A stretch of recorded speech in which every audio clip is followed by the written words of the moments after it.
with good praja. And he said, sure, Dad. And so he went to the forest, because this is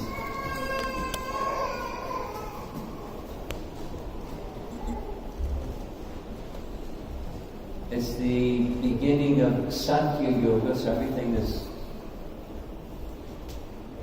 like Canada must have looked before it became, Toronto. Where we're staying, the name itself says this was once the indigenous Indian place. Just by the name of the place, it's an Indian name. It doesn't look indigenous anymore, it looks very different. This is the suburbs. Anyway, so it's very, natural, forest, jungly kind of thing. And he went and was engaged in the process of achieving perfection for Satya Yoga is dhyan, meditation. He was meditating on Lord Vishnu, not on a candle or a blank wall or something. He was meditating on Vishnu. And Vishnu came. His devotion was so intense and pure and strong. Lord Vishnu came and spoke to him. Karma, when he paid obeisances again and again and again, and the Lord said, showing compassion, daya, to all living entities, you will attain self-realization. Giving assurance of safety to all, you will perceive your own self as well as all the universes in me and myself in you. Please note that's a contradiction. Yes? Myself is in you, and what's in me? You and everything. All the universes, plural. Like what Mother Jasoda inside the mouth of Krishna. She saw these wonders. He's saying, you're going to be able to understand this. You will perceive your own self as well as all the universes in me and myself in you. And what was the qualification? Compassion.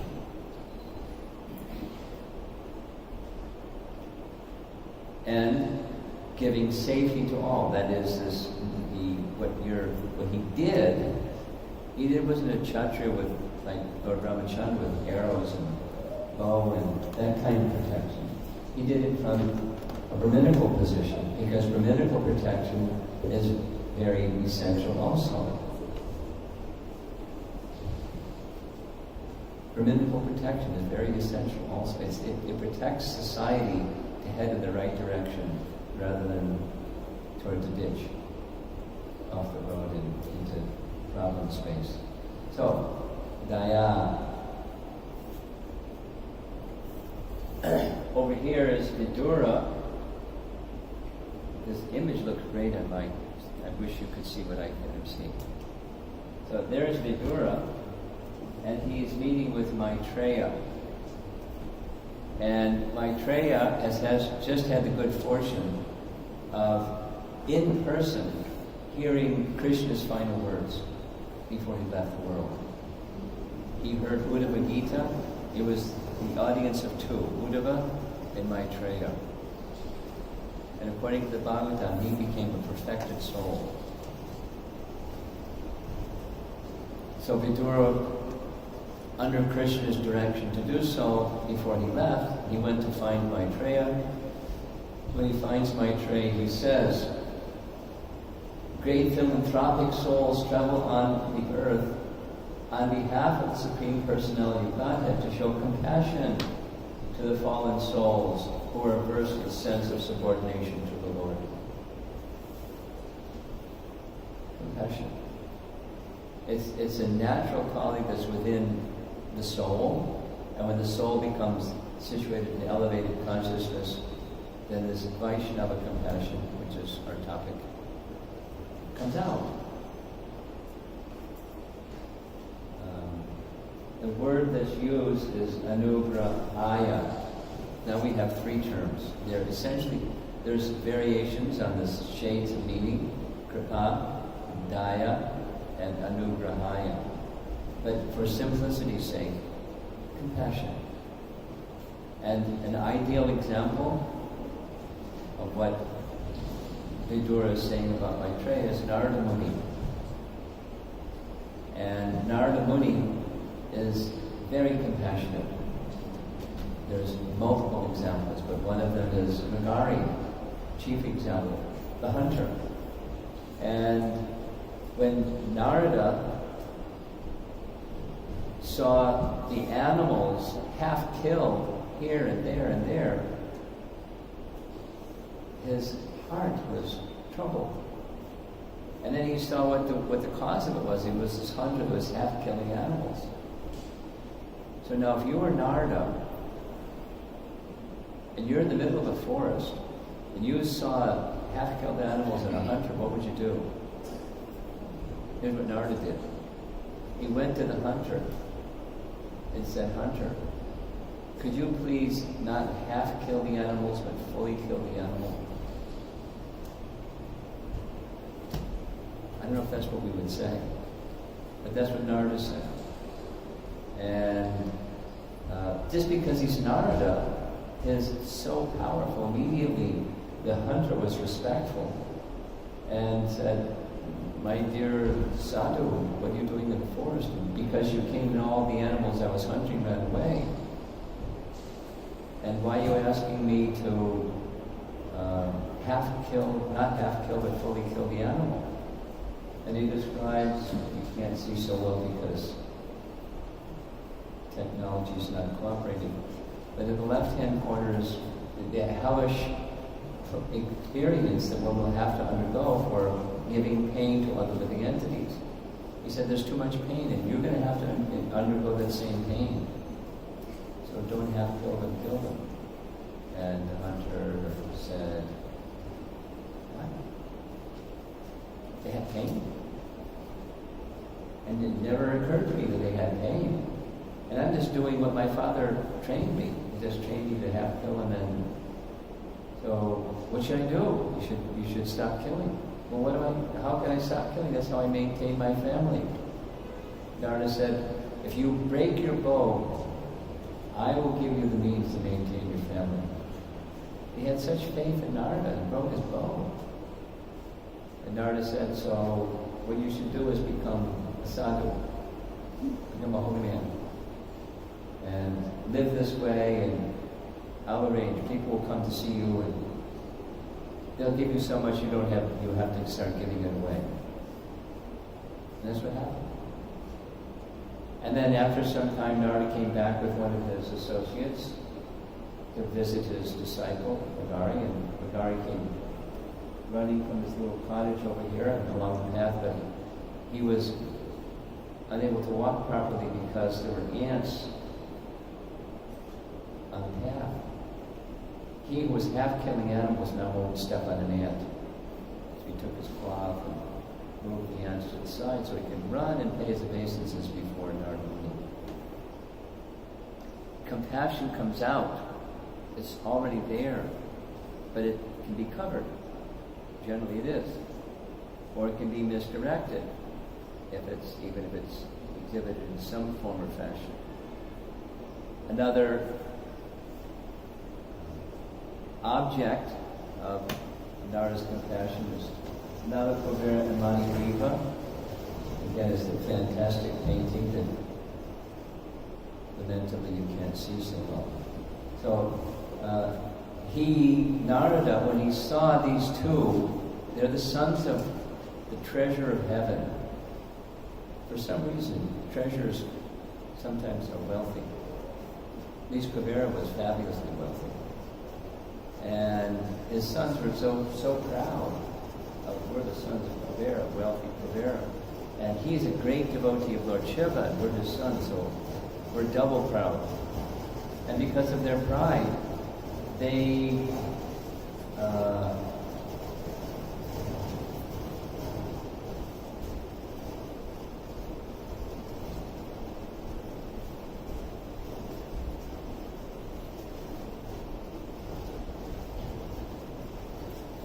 turn off the phone.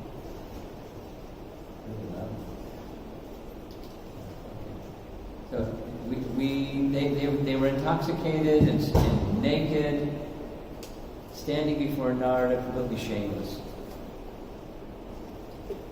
The naked ladies that were with them, they were modest. They covered their bodies instead of standing there.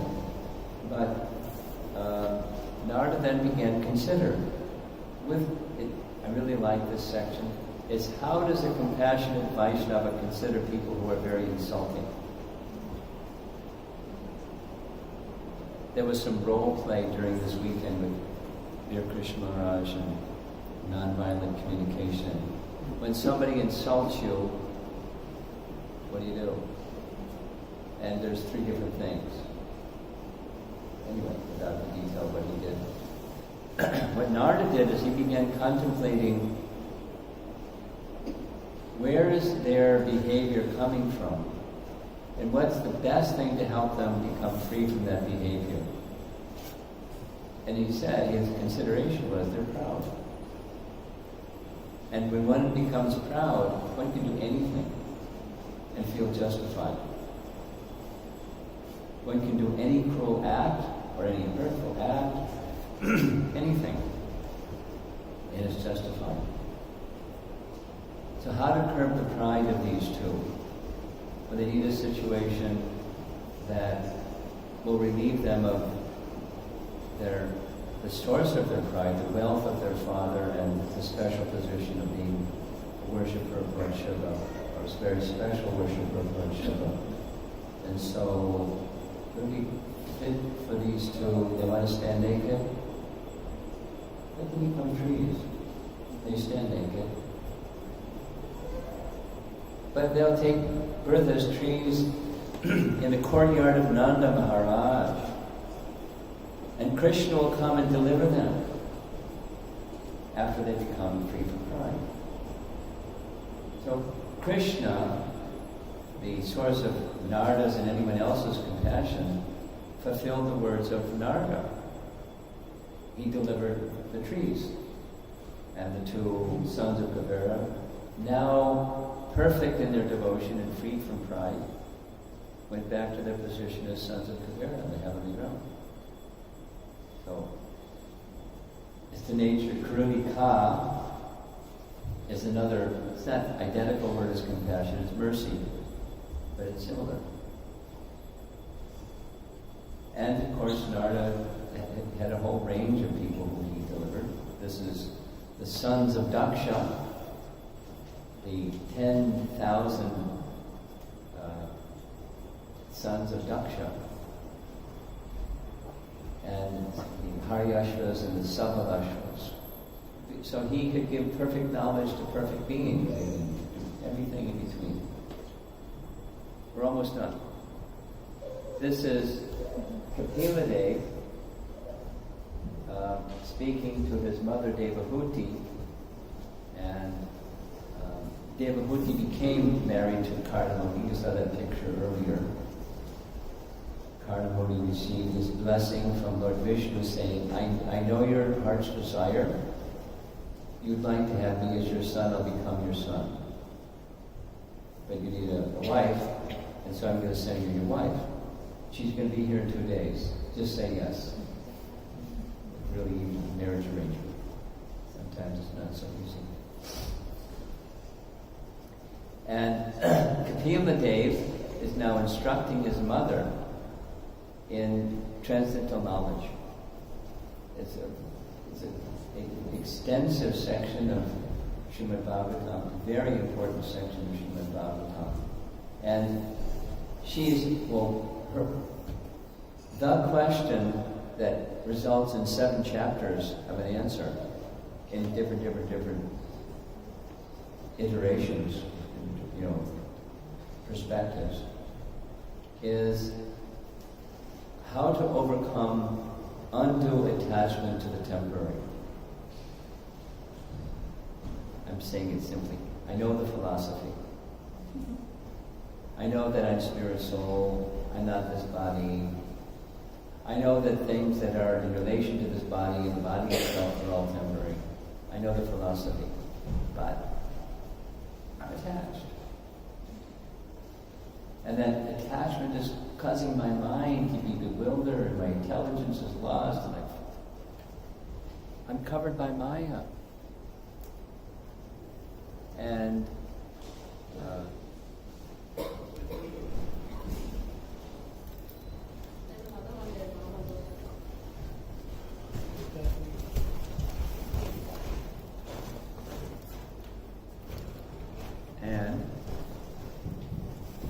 I'm covered by Maya, and it's your Maya. I know it's your Maya, so can you please remove it? And he doesn't just remove it, he gives her the means by which she can act so that she qualifies to have Maya removed. And he says, yes. The means is devotional service. And in devotional service, that which causes misery, attachment to the temporary, same attachment when applied to a sadhu, then becomes the source of liberation. Interesting. Because the attachment that she was feeling was to her husband, who this is Satya Yuga, after being married for tens of thousands of years and serving very affectionately, it was her choice that she wanted to be married to Karnava Muni. So he's now gone back to the forest, and she is feeling separation. She's bewildered. So that was her question. And then so Kapila says devotional service is awakened through the association of sadhus. And then he describes the characteristics of a sadhu. And Titikshava Krunika Surada Sarvadehina Ajata Shatra Shanta Sarva Sadhabhushana. That's the verse. Very famous verse. Canto 3, chapter 25. You can look it up later. It's a good one to learn if you like learning verses. The Karunika, so most merciful and compassionate. That's this word here. Karunika. And Surata Sarvadehinam, merciful to all fallen souls. Not just family members, or your friends, or your close circle, or sometimes new devotees, but be merciful over there, but the existing devotees I start being critical of. You know that one, right? This isn't technology day in this country. We're just continue to be Titikshava. And then this very next term, Ajata Shatrava, means inimical to none. So, merciful to everyone, inimical to none. These are characteristics of a sadhu. If you find these characteristics, you found a sadhu. And somebody that's got a beard and says they're a sadhu doesn't have that characteristic, they're not a sadhu. Now, a few more slides and we're done. In Bhakti Prasamrita Sindhu, that's the title of Rupa Goswami's most outstanding literature. Remember that I mentioned the 6 Goswamis? This is a playground in addition to technology.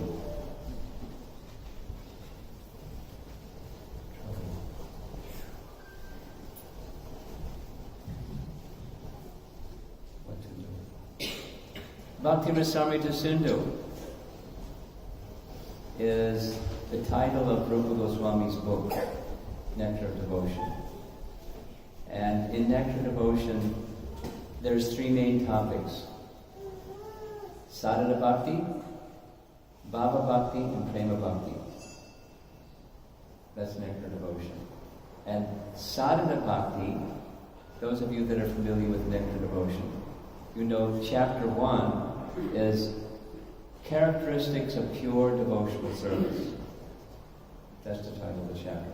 And there's 6 2 that correspond to sadhana, beginning stages of bhakti, 2 that correspond with bhava bhakti, and 2 that correspond with prema bhakti.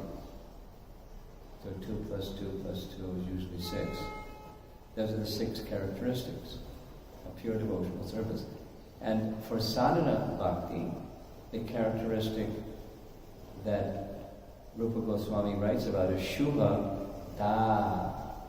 Shubha Da is the bestowing Shubha, auspiciousness. And in his commentary, one of the Goswamis, Jiva Goswami, wrote a commentary on it. He says there's 4 subdivisions of this, or perspectives of this giving of auspiciousness. And so here's the phrase, you can't read it.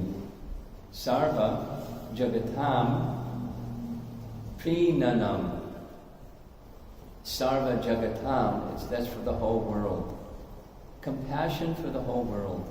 So, but this is the message here is, even in the sadhana stage, that's all of us.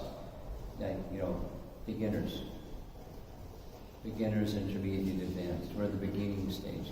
Even in the beginning stage, this Shubha Da awakens, little by little, not everything all at once.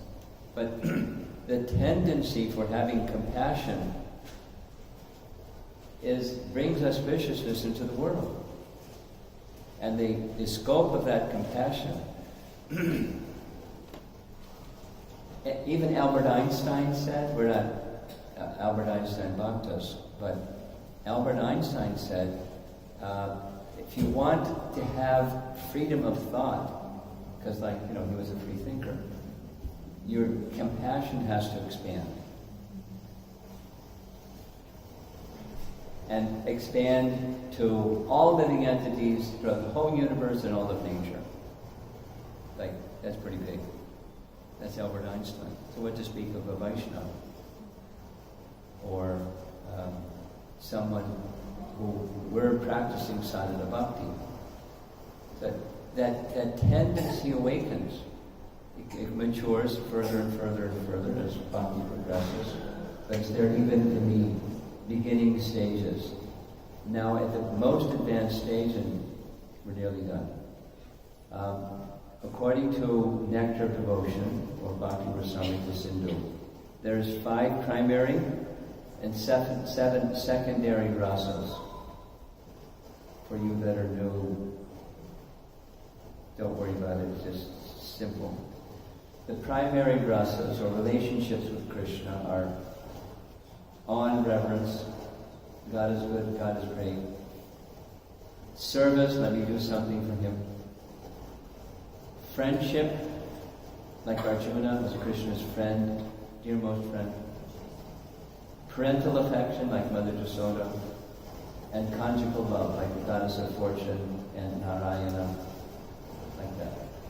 Radha and Krishna, conjugal affection. There's 5 primary, and there's 7 secondary rasas. And compassion is one of the secondary rasas.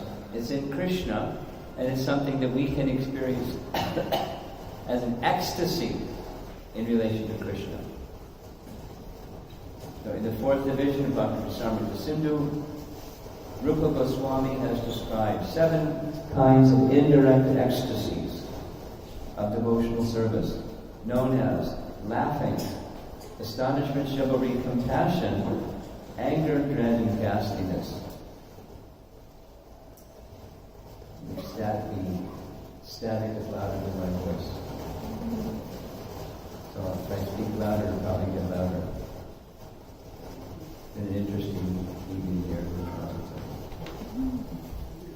So, what this means is, on we spoke of the beginning stage, the very advanced stage when your love of God has awakened, there's a secondary rasa that's an ecstasy, and you just become overwhelmed, so much so even the primary rasa is eclipsed with the strength of the secondary rasa.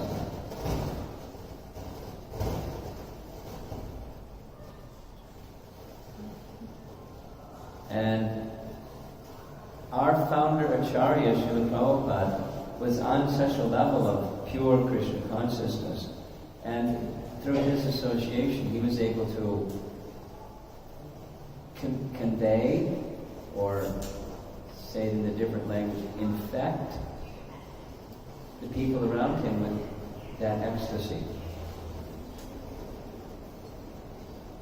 Tell a little Prabhupada story, even despite all the static in the background.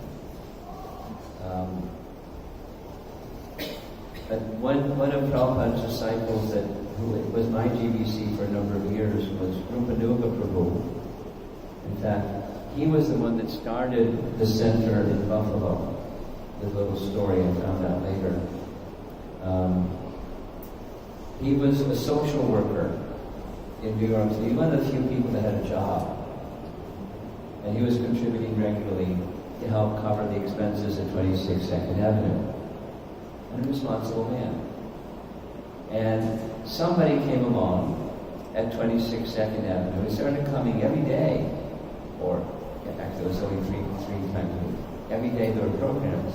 And he really liked what Prabhupada was doing. So he made it this invitation to Srila Prabhupada.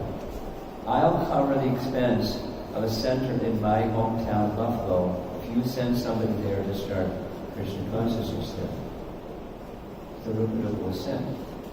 He became in charge of the little center that's right across the street from the university. And that's where I started my Krishna consciousness. Then later he shifted and became GBC in New York. So he shared with me something that I had direct experience of later. And that was Prabhupada's nature was infectious. When he would laugh, the whole room would just break out in laughter. Sometimes he would tell a Bengali joke. Nobody understood the joke. But when Prabhupada told the joke, he would laugh. And when he would laugh, it was a whole body laugh, and everybody in the room would start laughing. You know, just because Prabhupada was so happy, they were happy. And then suddenly, Prabhupada would become very stern or very angry or something, explode.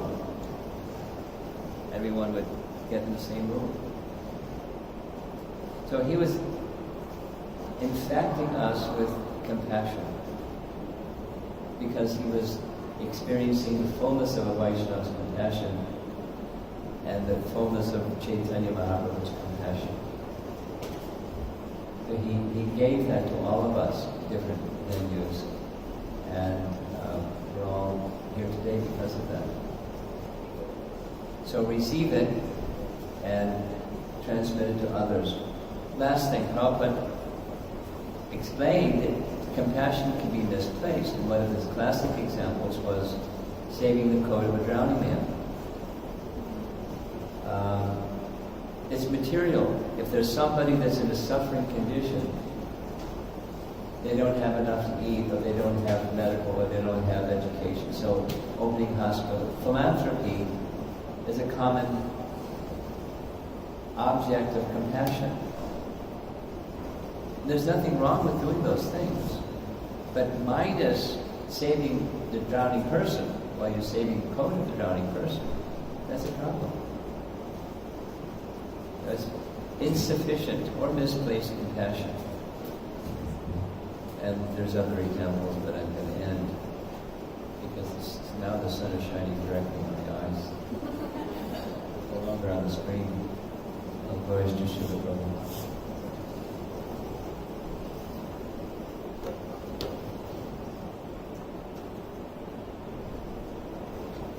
Any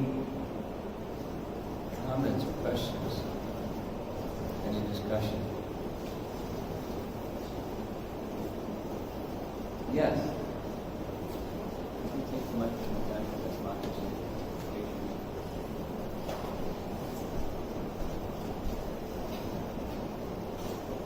Hare Krishna Maharaj, that was a very elaborate discussion on different aspects of compassion. I just have a question is, compassion is something we always expect from others. But we ourselves tend to be very critical of others and the others' lack of compassion as well. So how do we really look at this compassion as something that we need to be on our end, not from someone else? So it's a trap.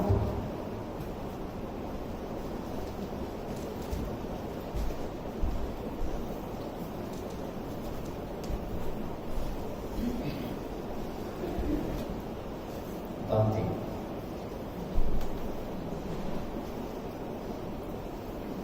Material consciousness is self-centered. Practical. I mean, the living entity is conscious and consciousness. I heard Prabhupada say that a number of times, and I found it fascinating. It sounds really cool. He's intending something by saying that again and again. What's the intention? So finally I came across the answer from Jiva Goswami's writings, just a very simple reference to a Shruti verse, saying, just as a lamp is luminous and it illuminates things in the room, like pots and plates, so also the soul is conscious in consciousness. Our consciousness is self-centered. Consciousness is not, when consciousness is not extended to Krishna consciousness, God consciousness, then it's self-centered. So we expecting compassion to us. It's just, say the same thing in a different way. Yes, Prabhupada said we should learn to cooperate with one another, therefore please cooperate. It's self-centered. It's the expectation of others and my position of being the enjoyer of the world around me. Unless consciousness is directed to Krishna, it's you can't overcome it. You can manage it. You can motive goodness it and perfume it a little bit, but it's still selfish. So this illusion is Krishna consciousness, Krishna bhakti. And that comes from just as Gila Devi told Devahuti, comes from association with those who have it. Sadhu. Then there's characteristics. How then, once you have that association, how to associate? What does it look like? Will you associate nicely? What's the result of that? And so it's all there in the bottom. So the facility for awakening our Krishna consciousness has been abundantly provided by the person who crossed over the ocean of material existence and then behind a boat for us to cross the ocean of material existence. So the problem isn't we don't know. The problem is we're selfish. It's not the how-to. It's we're stuck in the paradigm of selfishness. And maybe a harsh thing to say, but it's real.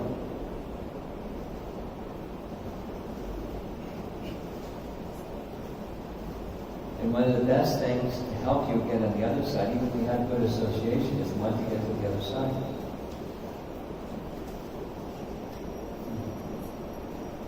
Just a little sharing.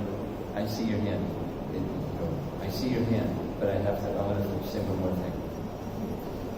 Mataji, you have something too? Okay, let me just say this. As the beginning of my Krishna consciousness was at a university, not so far from Toronto.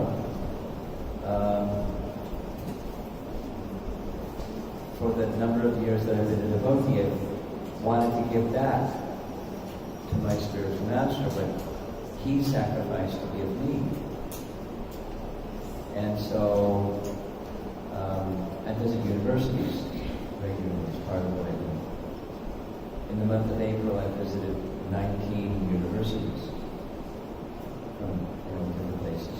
And one of those exchanges with a student was a PhD student at Texas A&M in College Station. And his question was, how do I overcome fear and selfishness? I said, could you explain? He said, yes. I'm a PhD student, and since I've been little, I was told, you can do it. Apply yourself, you're smart, go, go, go. And so I bought into it, and I went. And I applied myself, and everything, it's a dream come true. I've been successful. And now I'm coming to the stage of that success where I'm feeling fear. Progressively, more, fear. And I recognize that it's because of selfishness. It is all about me. But at some point, that dream isn't going to come true. And my dream is going to become a nightmare. I'll feel bad. I'm afraid. And I know it has to do with my selfishness. And you can elaborate further. So how do I get on the other side of that? I'm at the stage now where I want to get on the other side of fear and selfishness. So, to that young man, I said, you're halfway there. Because the desire for transcendence, if somebody hears the message of transcendence and they're looking for, the material control and own and enjoy and solution, it's not going to go anywhere. You need a transcendental solution. You can't have another material solution. That's a starting point. And there's a discussion group on Bhagavad Gita, and here's some verses you can read in Bhagavad Gita, you can learn about it. And as you go along, keep in touch, we'll communicate, and we'll see how you're doing with overcoming selfishness. So you need somebody to guide you who's beyond selfishness. And ultimately that's Krishna. He said, yes, I have faith in Bhagavad Gita. You need then somebody who's going to give you a correct understanding of Bhagavad Gita, not the other way. So we have to apply the bhakti process to get on the other side of selfishness. Even in the realm of devotional life, we carry baggage with us. We're at the center, although it's supposed to be Krishna is at the center. And the devotees of Krishna, because they're so dear to Krishna.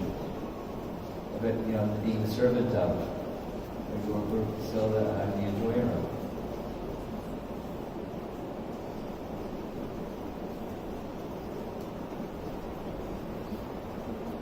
Jamila, you're a senior devotee of me.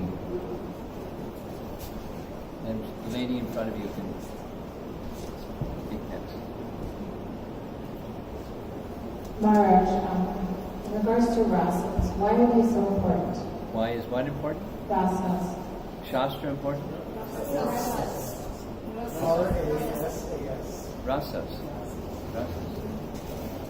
Thank you, I can spell. Why are rasas important? They're identified, and so why are they so important? Why is it so important? Well, it has to do with who we really are. Who we really are is really important. And who we are is part of the Supreme. And according to the Vedas, the Supreme is rasa.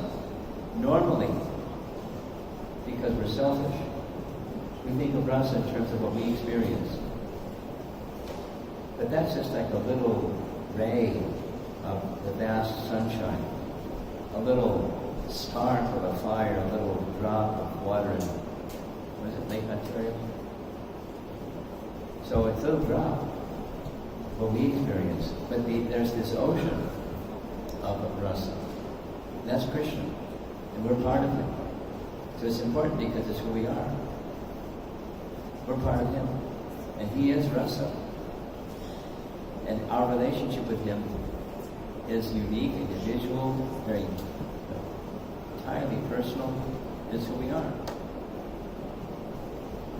That being attracted, not just like, hey, I want this rasa, I want that rasa, but it's wanting to know who we are and our sense of contentment, fulfillment, completeness instead of incompleteness, instead of illusion, to know who we are. That's why it's important. And it's who Krishna is. We're His part of the parcel. It's a detail about Krishna, but it's the essence of Krishna. Krishna is rasa. For us, in the beginning stages, it's just like stop being selfish and become a servant. The servant is to the master, Krishna, and the representatives of Krishna, the spiritual master and the devotees of the Lord. So that's enough for us for now. We know that we keep moving, expanding. Bhakti, rasa is there. We want to be happy.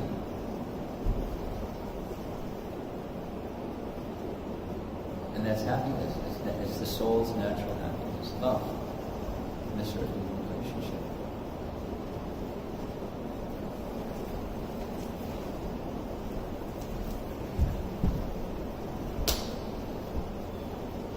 Hare Krishna Maharaj, nice to see you. Welcome to Toronto. Thank you. I think the class model is compassion.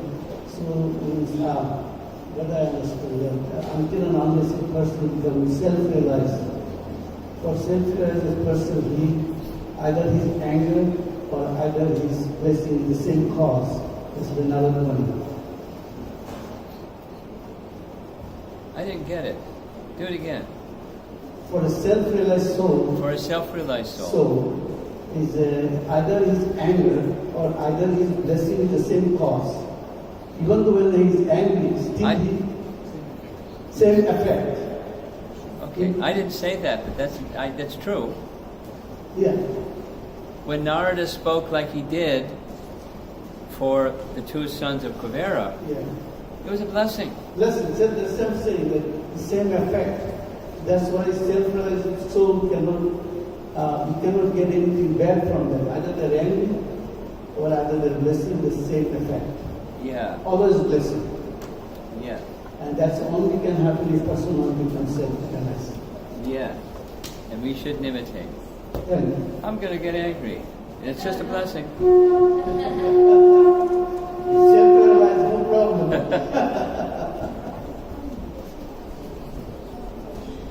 This late month here. Hare Krishna Maharaj, thank you very much for this class. I just have a question about this compassion that you are mentioning. It is well within us, as you mentioned. It is there in everyone, just like how Krishna consciousness, it is dormant, but compassion is there. But how do we get it out of us? What is the best activity or thing that we should take up in Krishna consciousness that will help us to develop this particular quality, because this is one of the most important quality? What kind of activities do we engage in?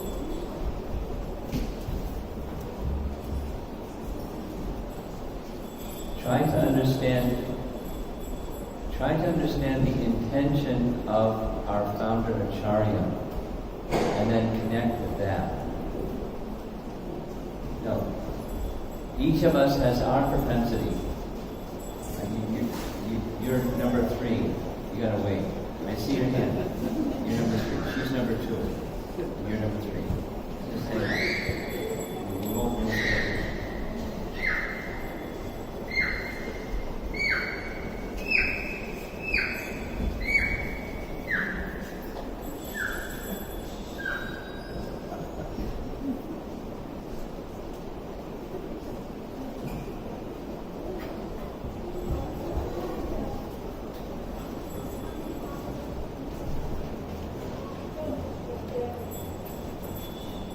When you can connect with the intention of the founder Acharya, that's the best. Each of us have some propensities and abilities. Use that with the intention of connecting it in such a manner that the intention of the founder Acharya is fulfilled. That's the best activity. Some people can write, some people can dance, some people can sing, some people can organize, some people can do bookkeeping, some people can clean pots. Do it in such a manner that it's fulfilling the intention of our founder Acharya. That's the best.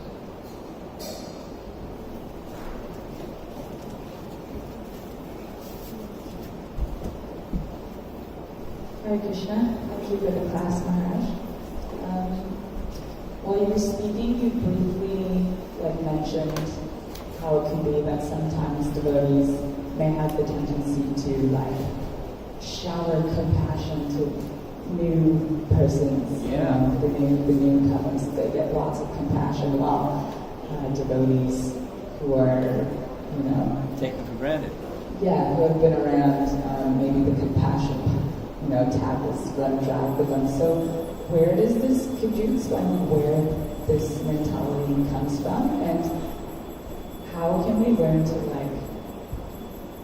balance applying compassion to both our seasoned devotees and newcomers?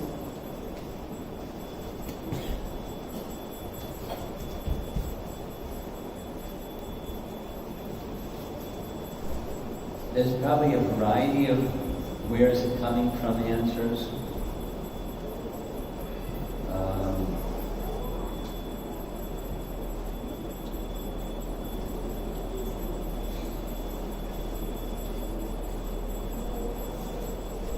A material conception of what we're supposed to be. We're supposed to be helping less fortunate people. And therefore, we do that. We focus over there. There's a conception of what we're supposed to be, without a real picture of what we're supposed to be. Supposed to be means the character of a Vaishnava. So Romapada Swami teaches differently, but we may hear and have a conception of extend yourself to less fortunate people, avoid the demons. Worship Krishna, and then the peers and the superiors may not get it so well. Or maybe one superior, like our guru, and then everybody else can kind of experiment themselves. That's not. The conception. I'm saying it has to do with the wrong conception of what a Vaishnava is.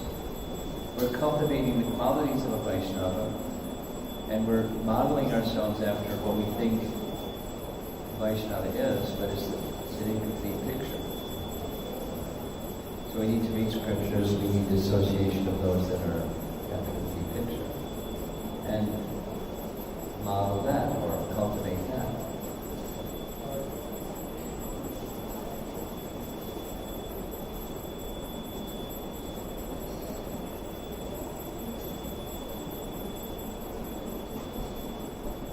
One of the rules about correcting something that's imbalanced is, for starters, recognition. Honest recognition. There's an imbalance here. And then you start investing some time and energy over there where the imbalance is. I feel like this whole thing with devotee care. I understand all of Canada took this on as like a mission. 1 year, focusing on devotee care, different ways, because there was an imbalance. So let's spend some focus time over here. And it's not perfect, it's not a complete fix, but it's directional, more balance. And it only makes sense also because new people become around if they stick around. Then I can say, hey, I think I'm just going to stay outside because I get treated better than how you treat people that are inside. Right there.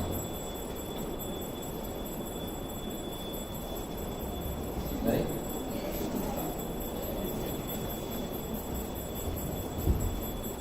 Hare Krishna.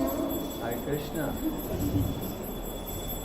Does Krishna get mad in the spiritual world?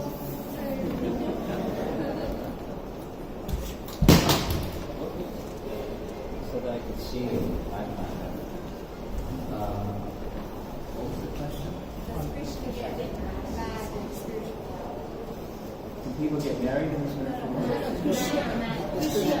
Does Krishna get mad in the spiritual world? Krishna get married in the spiritual world? Get mad. Does Krishna get mad in the spiritual world? What do you think? Okay. Let me ask another question. Is there something that exists that's not within Krishna? Same kind of thing. Everything that exists has its source in Krishna, right? So then, if there's something here, there must be something here. Not unclean, dirty, impure, disturbed, distorted, but pure, perfect. Then this is a bad reflection of what's there in the spiritual world. It's got to be in the spiritual world, otherwise you can't get it in the reflection. Right? Everything is there. It's going to look different, but everything is there.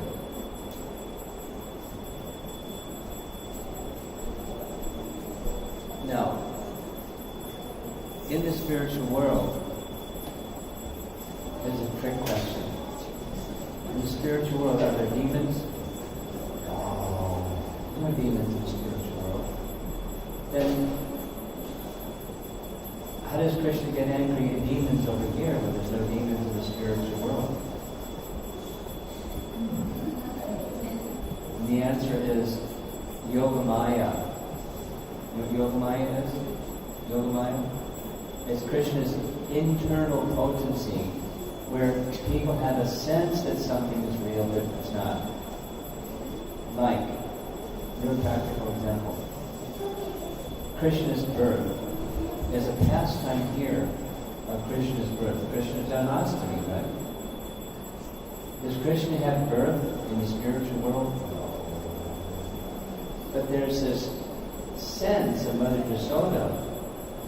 Krishna's my child. So there's no birth pastime. So that's Yogamaya. There's no demons that our acharyas describe. There's the bhava. This question over here is the significance of rasa. The significance of rasa. So in the spiritual world, there's no demons, but there's the bhava, or the mood. Aristasura is coming! Aristasura is coming! Someone nowhere ever saw that person before and he disappeared. Everyone, Aristasura is coming. There's no Aristasura. But there's the bhava, the motion. Krishna! No Aristasura comes. Got it? So it's a transcendental ecstasy that stimulates love for Krishna more. Everything is there.